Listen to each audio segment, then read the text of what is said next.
श्री शिवाय नमस्तोभ्यम। हर हर महादेव। दोस्तों, लक्ष्मी सबसे ज्यादा प्रसन्न कौन से दिन होती है? जम के बोलिए जरा। शुक्रवार। तो शुक्रवार को लक्ष्मी सबसे ज्यादा प्रसन्न क्यों होती है? उसका प्रसन्न होने का कारण क्या था? लक्ष्मी जी के दो भाई थे, दोनों की शादी नहीं हो रही थी, दाता और विधाता, दोनों का विवाह नहीं हो रहा। और दाता विधाता के लिए लक्ष्मी बड़ी परेशान थी। रोज नारायण से कहती थी, प्रभु कुछ कृपा करिए, दाता विधाता का विवाह नहीं हो रहा, उम्र होती चली जा रही, इनका कुछ करिए प्रभु, आप नारायण आप कुछ तो कर सकते हो। भगवान नारायण ने तब लक्ष्मी से कहा, एक काम करो, बेलपत्री के पेड़ के नीचे बैठकर लक्ष्मी तुम अनुष्ठान करो तुम्हारे भाइयों के विवाह के लिए। इसलिए आज भी हमारे हिंदू धर्म की रीति है कि बेलपत्री के पेड़ के नीचे शाम के समय लक्ष्मी का वासा होता है। इसलिए लोग इस बेलपत्री के पेड़ के नीचे तुम्हारा रात्रि को शाम को 6 बजे से लेकर रात्रि को 8 बजे तक तुम्हारा निवास होगा। जैसे पीपल के पेड़ में देवताओं का निवास, आपको आप लोगों ने यदि पद्म पुराण पढ़ी होगी या सुनी होगी तो उसमें स्पष्ट कहा है। पीपल के वृक्ष की गणना ध्यान देना, पीपल के वृक्ष में सुबह 4 बजे से लेकर 7 बजे तक ब्रह्मा जी का वासा होता है। पीपल के वृक्ष में सुबह 7 बजे तक ब्रह्मा जी का वासा, 7 बजे से लेकर 10:30 बजे तक पीपल के वृक्ष में भगवान विष्णु का वासा होता है। कितनी बजे तक? 10:30। 10:30 से लेकर 11:30 12 बजे तक पीपल के वृक्ष में पितरों का वासा होता है। इसलिए हमारे यहाँ पितरों को श्राद्ध पक्ष में जो भोजन कराया जाता है वो 10:30 से 12 के बीच में कराया जाता है।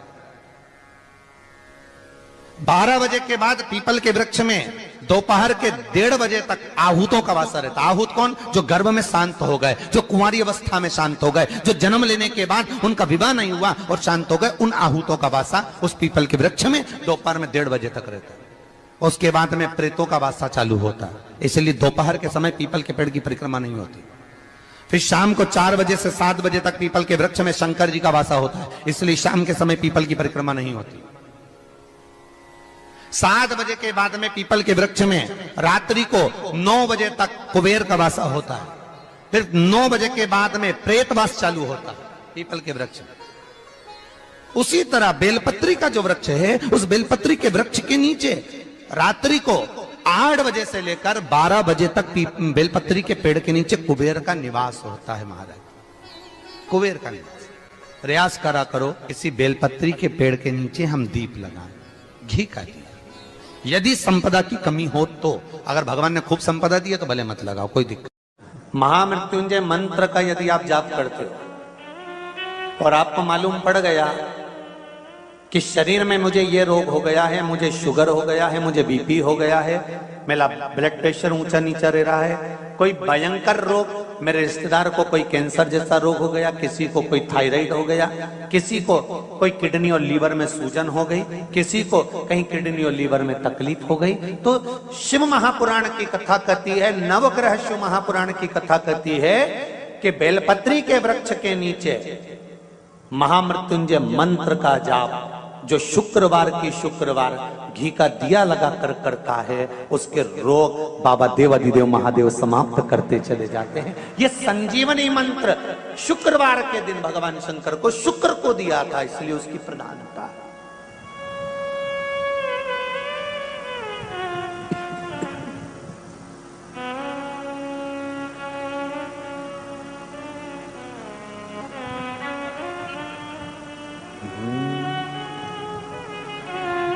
ये वो संजीवनी मंत्र।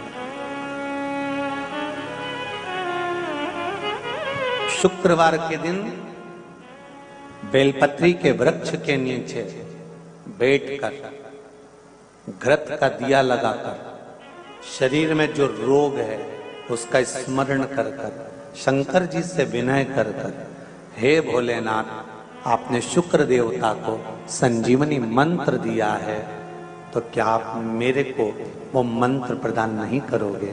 मेरे रोग, मेरी बीमारी, मेरे दुख को आप नहीं हरोगे? शिव से कहो, ये शरीर आपने दिया है और भजन करने के लिए दिया है, स्मरण करने के लिए दिया है, कीर्तन करने के लिए दिया है, तो संभालोगे भी आप। और बेलपत्री की ओर मुख कर घी का दिया लगाकर महामृत्युंजय मंत्र का स्मरण कर लेने पर धीरे धीरे धीरे धीरे धीरे धीरे वो रोग समाप्ति की ओर आता चले जाता। शंकर भगवान को तुलसी नहीं चढ़ती, केवल एक बैकुंठ चतुर्दशी के दिन चढ़ती है, वो भी रात्रि के समय पर 12 से 4 के बीच में। पर शंकर भगवान को तुलसी नहीं चढ़ती। पर पद्म पुराण कहती है कि शंकर भगवान के मंदिर के बाहर जो तुलसी का वृंद लगाया जाता है, शिव जी के मंदिर के बाहर जो तुलसी का पौधा लगा रहता है या लगाया जाता है, उस तुलसी के पौधे में जितनी मंजरियां लगती हैं, उस मंजरियों में जितने दाने लगते हैं, उतने दाने गिन लिए जाएं और उतने समय का बैकुंठ का वास उस मनुष्य को प्राप्त हो जाता है हमारा मृत्यु के बाद। इतना विचित्र बात है, शंकर को तुलसी नहीं चढ़ती, पर शंकर के दरवाजे के बाहर शिव के द्वार पर जो तुलसी का पौधा लगा है, किसी ने लगाया है, किसी ने रोपित करा है, उस पौधे में जितनी मंजरियां लगी हैं, उस मंजरियों में जितने दाने लगे हैं, उस दाने जितने हैं उसको काउंट करा जाए, उसके बराबर उतने ही 1000 वर्षों तक उस जीवात्मा को बैकुंठ का वास मिलता है। क्यों? उसकी कथा भी यहां पर वर्णन है। जब भगवान विष्णु सामने शंकर के बैठे थे और भगवान शिव ने जब सत्यनारायण नाम रख दिया था, तब भगवान विष्णु शिव से कहते हैं नारायण। भगवान शंकर से कहते हैं भोलेनाथ, त्रिकालदर्शी, कैलाशी, अविनाशी, हे शिव। मेरे सारे विग्रह के साथ में लक्ष्मी मेरे साथ में। बहुत ध्यान देना महाराज, मैं अगर नारायण रूप में हूं तो लक्ष्मी मेरे साथ में, मैं राम रूप में हूं तो सीता मेरे साथ में, मैं कृष्ण रूप में हूं तो राधा मेरे साथ में, मैं रंगनाथ रूप में हूं तो गोदा मेरे साथ में। मेरे साथ में लक्ष्मी सदा विराजमान है। पर आज आपने मेरा जो सत्यनारायण नाम रखा है, मैं अपना संग किसको ले? तब भगवान शिव ने कहा, आप जब बाहर निकले जो रोपित मिले बस वही आपको समर्पित हो।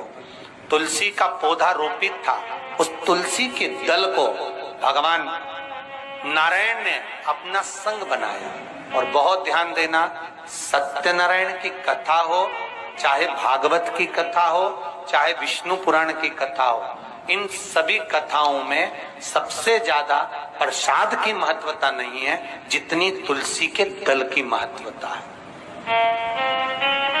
क्योंकि सत्यनारायण के साथ में हरि के साथ तुलसी का स्मरण